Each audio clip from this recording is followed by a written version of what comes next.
अस्सलाम वालेकुम। इस दुनिया में बहुत से लोग आते हैं और चले जाते हैं, लेकिन कुछ लोग ऐसे होते हैं जो दुनिया को हमेशा याद रहते हैं, जिनके ज़ुबान से निकली हुई हर एक बात लोगों के दिलों पर बहुत गहरा असर करती है। इंसान की ज़िंदगी में संजीदगी उस वक़्त आती है जब वो ये महसूस करना शुरू हो जाए कि मेरा वक़्त ज़ाया हो रहा है। ये जुमला है कासिम अली शाह साहब का। कासिम अली शाह पाकिस्तान के नंबर 1 मोटिवेशनल स्पीकर हैं, सक्सेस कोच हैं, ट्रेनर हैं और राइटर हैं। कासिम अली शाह साहब की ज़िंदगी पर आज हम बात करेंगे कि वो किस तरह पाकिस्तान के नंबर 1 मोटिवेशनल स्पीकर बने।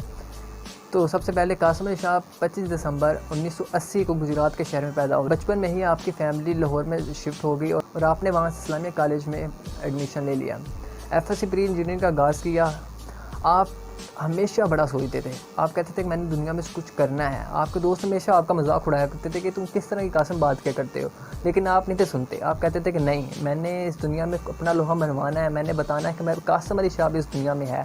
लेकिन जैसे हमारे यहाँ पर होता है कि अगर कोई बात कर दे इस तरह की कि यार मैंने ना बहुत बड़ा राइटर बनना है, कोई यार तू कैं दी गल्लां कर रहे इंज होंदा है। इसी तरह इन्हें भी बातें बहुत सुननी पड़ी थी। तो कासिम अली शाह साहब ने ये सोच लिया था कि मैंने अपनी लाइफ में कुछ बड़ा करना है, मैंने अपना पैशन प्रोफेशन एक करके आगे बढ़ना है। एफएससी में बहुत अच्छे मार्क्स लिए और आपका यूनिटी में एडमिशन हो गया। मैकेनिकल इंजीनियरिंग का आपने आगाज़ किया। तीसरा साल चल रहा था कि आपने यूनिवर्सिटी छोड़ दी। यूनिवर्सिटी इसलिए छोड़ी कि आपने कहा कि मैं समझ गया था कि मेरा ये पैशन नहीं है, मैं सिर्फ नंबर्स के लिए, जीपीएस के लिए, डिग्री के लिए नहीं पढ़ना चाहता। मैं अपना मकसद और अपना कैरियर को एक बनाकर आगे चलना चाहता हूँ।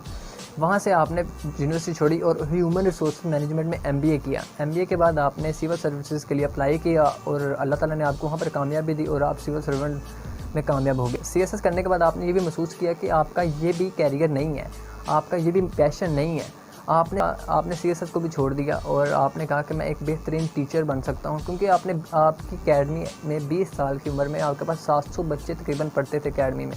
कैरियर काउंसलिंग और मोटिवेट करना शुरू कर दिया। अपनी वीडियोस को यूट्यूब पर अपलोड किया और अल्लाह ताला का करना ये हुआ कि अल्लाह ताला का करम ये हुआ कि आपकी वीडियोस वायरल हो गई। कासिम अली शाह साहब की बहुत सी किताबें मंजिलें यहाँ पर आ चुकी हैं, जिनमें कामयाबी का पैगाम, ऊंची उड़ान, अपनी तलाश और आपका बच्चा भी कामयाब हो सकता है। कासिम अली शाह साहब कहते हैं कि इंसान अपने मकसद से हमेशा तभी ही हटता है जब उसे रास्ते में रुकावटें नज़र आ रही होती हैं। दरअसल वो रुकावटें उसे तब नज़र आती हैं जब वो डर चुका होता है कि मैं ये कर ही नहीं सकता। इंसान को आगे बढ़कर कोशिश करनी चाहिए और वो ज़रूर कामयाब हो जाता है। आप कहते हैं कि इंसान का बेहतरीन मोशन वो है जो आपको यकीन दिला दे कि हाँ तुम कर सकते हो।